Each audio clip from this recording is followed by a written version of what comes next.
Salut à tous, bienvenue dans cette nouvelle session de Millennials Fortunes. Josh ici, encore une fois, bon début de semaine. Aujourd'hui, le 5 juin, excusez-moi. Le 5 juin 2023, nous sommes quasiment en plein milieu d'année. Et comme vous le savez, chaque semaine, nous faisons une analyse sur le calendrier économique, ok, notre analyse fondamentale. Nous essayons de voir quelles sont ces annonces qui seront faites le long de la semaine, ok. Quelles sont ces annonces qui vont affecter quel paire, bien sûr. Et ensuite, nous allons quasiment sur notre MetaTrader pour faire notre analyse technique et voir qu'est-ce que les pairs sont en train de nous donner comme setup. Alors, comme vous le savez, littéralement, vous pourrez obtenir ce calendrier économique sur le site de notre courtier, OK? tdmarket.com. Et si c'est votre toute première fois, n'hésitez pas de cliquer sur la petite cloche en bas, OK, dans le coin bas droit, pour bien sûr être notifié à chaque fois que nous avons ces nouvelles vidéos mises en ligne. Et sans oublier, bien sûr, de vous abonner également. Alors, on va y aller aujourd'hui, lundi, le 5 juin. On a déjà eu quelques annonces, OK, comme vous le voyez. On a déjà eu quelques annonces. Et nous avons eu quasiment le CPI, OK, sur le franc suisse, comme vous le voyez là, OK. On a eu le CPI sur le franc suisse, pas grand-chose, OK. Et ensuite, voyons voir qu'est-ce qui suit après. Ensuite, nous avons à 15 heures juste la présidente de la Banque centrale européenne, Christine Lagarde, qui va faire un discours, OK? Et à 16 heures juste, nous avons le ISM Non-Manufacturing PMI, OK? Donc, ça, c'est pas tellement, c'est pas grand-chose, OK? Donc, voilà tout pour la journée du lundi. Dans la journée de mardi, voyons voir ce que nous avons le mardi. Voilà, le mardi à 6h30, OK? Très, très important. À 6h30, nous avons quasiment le taux d'intérêt. Donc, la Reserve Bank australienne va annoncer son taux d'intérêt très, très important. OK? Donc, on va essayer de ne pas trade les paires avec le dollar australien, at least jusqu'à ce que cette annonce sera faite. OK? Donc, très, très, très important. Là, c'est dans la journée du mardi. À 11 heures juste, nous avons le retail sales month to month, OK, sur la zone européenne. Et pour ceux qui tradent le rand sud-africain avec nous, nous avons également le GDP quarter to quarter qui sera annoncé sur le rand sud-africain. Donc, c'est aussi très important, OK, qu'on va garder à l'œil. Et ensuite, dans la journée du mercredi, nous avons le GDP quarter to quarter, OK, à 3h30 sur le dollar australien, OK. Donc, vous allez remarquer en fait que nous avons deux grandes annonces sur le dollar australien, mardi et mercredi. Donc, on va essayer de ne pas trop se focaliser sur les paires avec le dollar australien, je veux dire. Et voilà. Et ensuite, nous avons le taux de chômage qui sera annoncé à 7h45, ok, sur le franc suisse, donc sur le marché suisse. Nous avons le taux de chômage qui sera annoncé à 7h45. Quoi d'autre que nous avons? Ensuite, voilà. À 16h juste, nous avons la Banque canadienne qui va également annoncer le taux d'intérêt très important. OK. 16h30, comme d'habitude, nous avons le Oil Stock Change. OK. Et je pense que c'est tout pour la journée du mercredi. Voilà, c'est tout pour mercredi. Et ensuite, la journée du jeudi. OK. Qu'est-ce que nous avons le jeudi? À 1h50, nous avons le GDP, là, comme vous le voyez, sur le marché japonais. Donc, le yen japonais sera affecté par ce GDP. Là, c'est le jeudi. Euh, et juste après, nous avons le non-farm payroll quarter to quarter venant de la France. Pas grand-chose, ok, ne vous en faites pas. C'est vraiment pas grand-chose. Le marché ne sera pas affecté. À 11 heures juste, nous avons le employment change sur la zone européenne. Et à la même heure, nous avons le GDP dans la journée du jeudi. Très, très important. OK? Et ensuite, qu'est-ce que nous avons? Voilà tout pour jeudi. OK? Voilà tout pour jeudi. Vendredi, voyons voir ce que nous avons le vendredi. Voilà, le vendredi, nous avons Ok, voyons voir le vendredi. Voilà, le vendredi, nous avons le employment change à 14h30.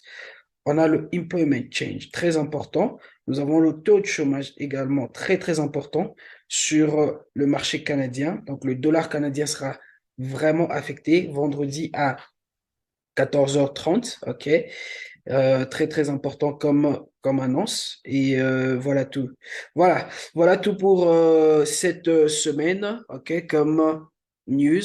Alors, nous allons bien sûr aller sur notre MetaTrader et voir qu'est-ce que ces paires sont en train de nous donner.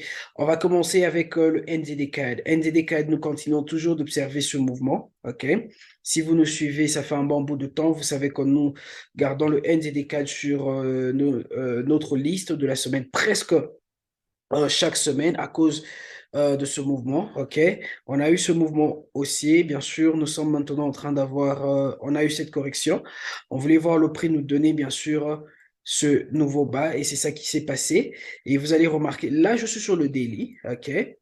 Quand je vais sur le H4, OK, vous allez remarquer ceci. Le prix est descendu là, OK, et il est maintenant en train de descendre en forme de structure. Alors, qu'est-ce qui va se passer là, OK? Alors, selon notre, euh, faisons ceci, voilà, selon notre correction sur le daily, OK, cette correction-là, notre point d'entrée, normalement, il devait être là, OK? Donc, il y a un point d'entrée là, n'est-ce pas? Mais nous allons bien sûr aller sur le H4. Et qu'est-ce qui va se passer? Comment est-ce que nous allons entrer ici? Nous allons attendre à voir un tout petit cycle là. OK? C'est quoi ce cycle? On va attendre à voir un mouvement haussier qui va break bien sûr notre haut précédent là. OK? Et une fois que nous avons ce mouvement agressif haussier, nous allons attendre à voir soit une correction ou un retracement. Et là, ça va nous donner bien sûr une opportunité d'entrée et on va anticiper un achat. OK? Au lieu bien sûr de prendre cette entrée-là à ce niveau-là. OK? Donc, sur le H4, comment est-ce que nous allons entrer sur ce trade? Si ce trade nous donne, si cette paire nous donne, bien sûr, un mouvement agressif haussier qui va break, bien sûr, notre haut précédent qui est là, on va attendre maintenant à voir soit une correction ou un retracement, OK, pour anticiper, bien sûr, un achat. Pourquoi un achat? Parce que sur le grand time frame, ok, le mouvement, il est toujours haussier. Vous voyez ce mouvement-là, ok? Il y a des fortes chances que nous ayons un même mouvement comme ça, ok? Donc, ça peut prendre du temps vu que c'est sur le daily. Ça peut prendre du temps, mais ça en vaut la peine, ok? Là, c'est avec NZD CAD. Ensuite, GBP CHF. GBP CHF, comme nous l'avons dit dans nos analyses du week-end, on a eu ce mouvement agressif haussier, ok? Bien sûr, un bon mouvement agressif haussier. Et là, maintenant, nous sommes en train d'attendre à voir ce retracement. Vous allez voir que ce retracement est en train de venir jusque dans nos zones FIB, ok? Je veux le voir revenir at least jusque sur notre zone 61,8, ok? Et cette zone 61,8, vous allez remarquer, ça coïncide avec notre zone de support, avec cette zone de support, ok? Donc, avec GBP CHF sur le H4, vous allez voir que nous recherchons un achat. Et quand je vais sur le daily, il est simple, OK? Sur le daily, vous allez voir en fait que le prix, il est toujours en train de trade dans cette correction-là, OK? Donc, nous sommes toujours en train de rechercher un achat, attendant que le prix se retrace jusque dans nos zones faibles, avant bien sûr d'anticiper ce mouvement aussi, cet achat-là, OK? Là, c'est avec GBP CHF. Ensuite, nous avons Euro CHF. Euro CHF également, on a eu un mouvement haussier. Ça fait un bon bout de temps que nous suivons également Euro CHF, près de 2 à 3 semaines maintenant. OK? Alors, vous allez remarquer ceci. Je vais essayer un tout petit peu de revenir sur ce que nous avions dit la dernière fois. On a ce mouvement haussier. Nous sommes en train d'avoir, bien sûr, en train d'attendre une correction complète de ce mouvement impulsif baissier. OK? Et bien sûr, cette correction-là, c'est quasiment celle-ci. On a eu cette première vague. OK? Nous avons eu cette seconde vague. Et nous attendons à voir cette troisième vague qui va maintenant nous donner une correction complète, OK, qui va nous donner cette correction complète. J'espère que vous serez en mesure de voir. Voilà, qui va nous donner cette correction complète. Et à partir de là, nous allons faire quoi? Nous allons anticiper un achat. OK? Mais dans notre temps, pendant que nous sommes en train d'attendre avoir bien sûr cette correction complète, nous allons anticiper, nous allons trade cette troisième vague qui est en train de venir. OK? Et comment est-ce que nous allons la trade? Voici notre mouvement impulsif. On a eu notre première vague, notre seconde et notre troisième. On voulait voir cette troisième vague nous donner un nouveau bas dans cette zone, OK? Un bas plus bas que celui-ci. Et c'est ça qui s'est exactement passé. Et quand je vais sur le H4, là j'étais sur le daily. Et quand je vais sur le H4, vous allez remarquer que le prix nous a donné ce mouvement qu'on voulait voir, OK? Cette confirmation qu'il y a potentiellement un mouvement haussier qui est en train de venir. Alors, qu'est-ce qui va se passer ici? Nous attendons juste à voir, bien sûr, un retracement ou une correction jusque dans cette zone. Vous voyez cette zone de support que nous avons là. À l'instant que le prix va revenir là, ça va nous donner quoi? Ça va nous donner une opportunité d'achat. OK?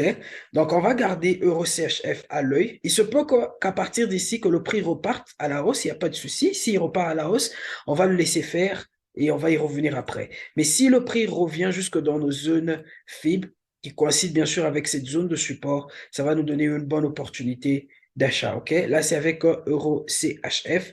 Et en fin de compte, nous avons Odd USD. Odd USD, on ne va pas trop se focaliser sur Odd USD parce que souvenez-vous que nous avons deux grandes annonces demain et mercredi sur le dollar australien. Donc, on va essayer de ne pas trop se focaliser. Néanmoins, on va y jeter un coup d'œil. OK? Dans ce canal descendant, on a eu ce mouvement, on a eu cette correction, n'est-ce pas? On a eu ce mouvement encore et le prix est maintenant en train de se retracer dans nos zones FIB. Alors, attendant que le prix arrive là, vous allez voir que nos zones FIB coïncident avec notre trend line, OK, coïncide avec le haut de la structure, OK? Donc, qui peut nous donner une bonne opportunité de vente. Donc, nous allons attendre, bien sûr, voir ce que le prix fera sur l'annonce du taux d'intérêt. OK. Mais selon l'analyse technique, OK, à l'instant que le prix va revenir dans ces zones FIB, dans nos zones du Fibonacci, nous allons anticiper un mouvement baissier compte tenu de comment est-ce que le prix est en train de bouger là. Il se peut que le prix nous donne une correction, OK, comme ça là. Donc, du coup, il va nous donner ceci, OK, comme correction. OK, il se peut qu'il nous donne ceci comme correction avant de repartir à la baisse. OK, tout comme il peut juste se retracer et ensuite repartir à la baisse. C'est une probabilité. OK, donc on va également garder EUD USD à l'œil, mais on ne va pas trop se focaliser dessus à cause de ces annonces qui viennent dans les 2 jours. Donc voilà tout pour moi. Que Dieu nous bénisse. Je nous donne rendez-vous encore une fois demain à la même heure. Bon début de semaine à tous et à très bientôt.